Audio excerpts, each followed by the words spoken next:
Wakazi wa mtaa wa Galilaya London, Nakuru Magharibi wamefanya maandamano wakihofia kufurushwa kwenye makazi yao ili kupisha ujenzi wa soko la kisasa lililotengewa shilingi milioni 80. Wakazi hao wanasema serikali ya kaunti haikukusanya maoni ya umma kabla ya kuidhinisha ujenzi huo, huku wakizua maswali kuhusu soko la awali lililotengewa mamilioni ya pesa na mwishowe kusalia gofu. Mike Chalo na taarifa hii.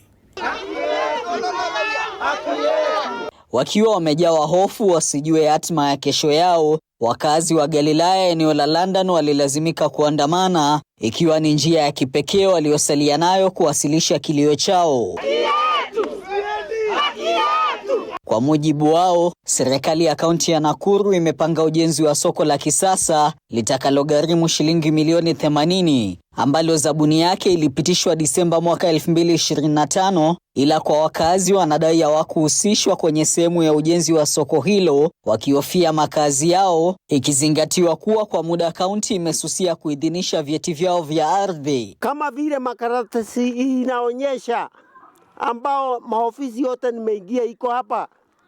Hii ndio dhibitisho ya kwamba Galilaya ni yetu na tuna haki ya kupewa. Vilevile wakazi hao wamezua maswali kuhusu soko la shilingi milioni 47 lililojengwa eneo la London mwaka 2021 na kusalia gofu kabla ya kutamatika. Hivi sasa eneo hilo likiwa limesalia uwanja mtupu, maswali yakiibuka kuhusu uwajibikaji wa ujenzi wa soko hilo sawa na uwazi wa jinsi milioni 47 zilivyotumika. Hii ilifanywa public participation, haikufanywa hapa London, ilifanywa kule Nairobi, ambayo wana kijiji wa London hawajapata haki yenu. Mike Chalo, TV47.